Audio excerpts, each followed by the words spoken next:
Hey everybody, welcome to week 3. I have a short video for you this week. We'll take a quick look at the discussion board from last week, talk about evaluating sources and APA and MLA citation, and then think about next week where we'll be peer reviewing and turning in our final draft. So let's start with a little review from last week. Thank you all for posting to discussion board 1.1. Really interesting to see the topics that you'll be exploring this semester. Hopefully you've landed on a topic that you're curious about and that you care about, because ideally this will be the same topic you explore for the entire semester. Again, not mandatory, but it will be really helpful because basically each of these essays will build on each other. So you don't have to start from scratch with your research. So hopefully this is a topic you're interested in and you will stick with for the entire semester. We had things such as government assistance programs in social media, college education, abortion, euthanasia. So a lot of ideas out there.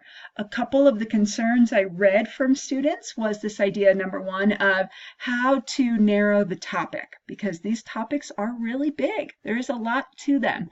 And one of the best suggestions I have for that is to go back into your initial research phase and see what the current conversations are, not just in the internet in general, but in the academic research. Okay, looking at the scholarly journals, what are the professionals, the researchers, the scholars discussing in their conversations? And so that will really help you kind of narrow in a specific area, but also a specific area that's going to have the academic research that you need for this project. So go back to that initial research phase if you're questioning how to kind of move into a certain specific area of your topic, and see what the current conversations on that topic are in the scholarship. Okay, because we are entering a current conversation, and that's what we want to be a part of. As far as organization, a few students mentioned being worried about organization. Remember in the Essay 1 assignment that I provided a sample outline. So I will do that for each of the essays. So hopefully organization shall never be an issue, or at least essay organization. Now paragraph organization is work for you to do, but essay organization, I will always provide a framework for that. So I mentioned last week to revisit the prompt often. I'm going to repeat that this week. Go back to week 2, look at Essay 1 assignment, make sure you are staying on track and that you are staying organized according to the template that I provided. Lastly, students were worried about the research. Is there going to be enough academic research out there? And that is a valid concern. Just because we found a topic that's debatable, just because it's on procon.org, doesn't necessarily mean it has the academic research, that it's part of the scholarly conversation. So we're going to talk a little bit today about evaluating sources so that we can find ones that are appropriate for academic research. So posted under week 3, you'll see I have a handout for evaluating sources. Pull it up here on the screen. And it's called the crap test, all right? Because we want to weed out all of the crap that's out there so that we have really credible, solid sources for our own argument. So the C stands for currency. What is the timeliness of the information? When was it published or posted? When's it been revised or updated? If you cannot find this information, that is a potential red flag. It's not a deal breaker necessarily, but note it as a red flag. You're like, I don't know when this is from. Okay? Or if you're finding information from a long time ago, and say you're doing a medical topic or social media topic, unless you're talking about the history, the old sources would be good, you're not part of the current conversation. All right, so timeliness. Relevance. Okay, how does this information relate to your topic or question? Okay, who is the intended audience? This is a big one.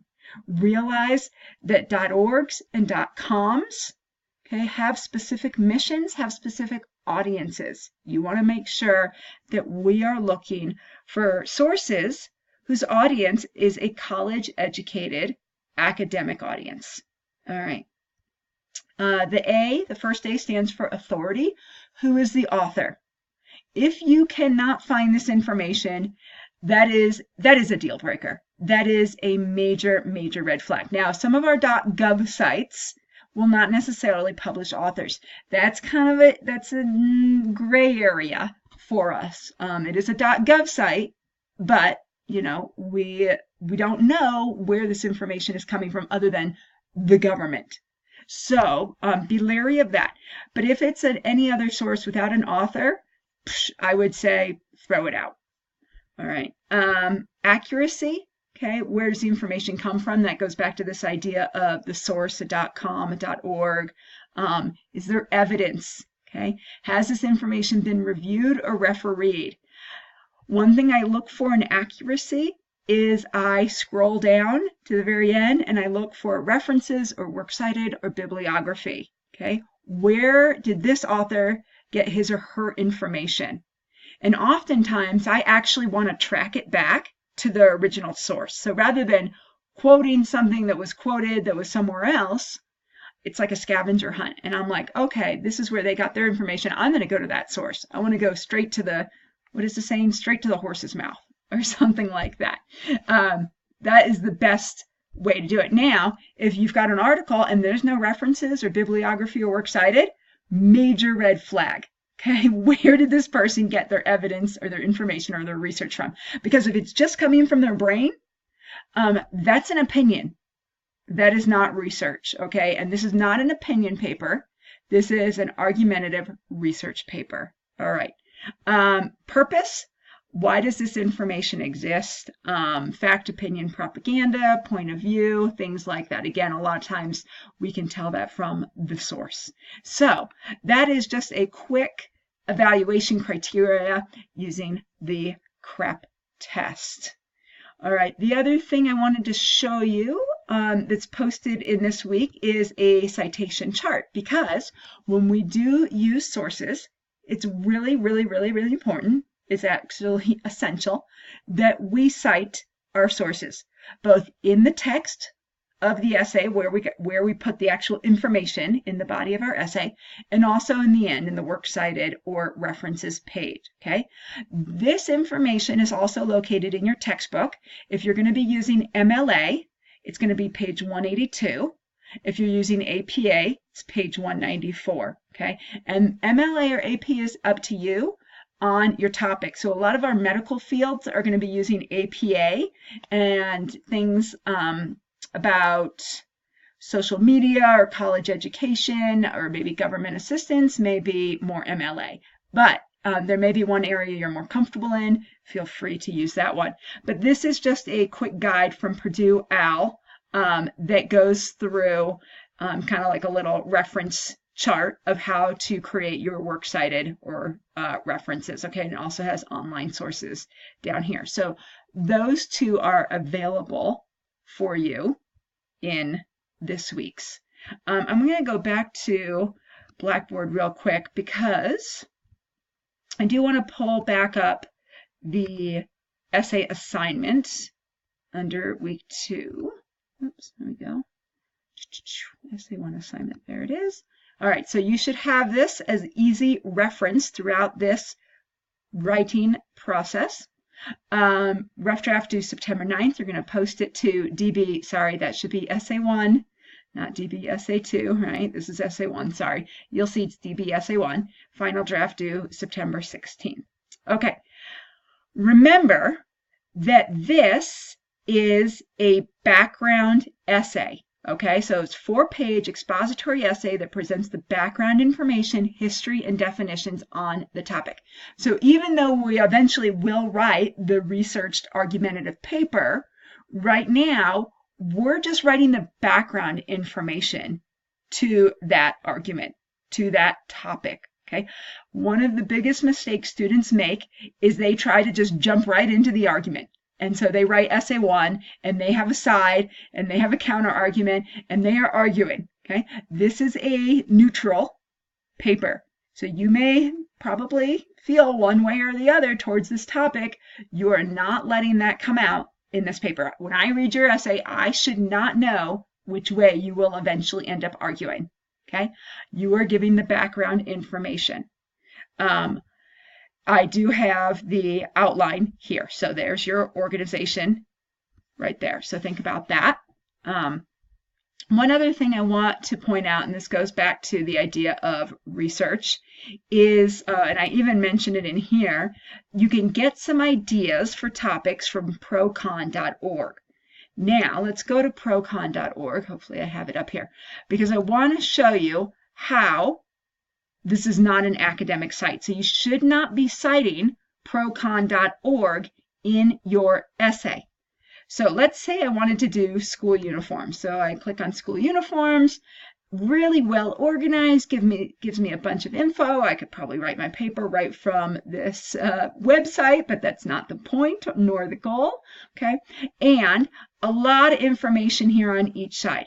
I should not cite this information because it's not the original source of it, all right?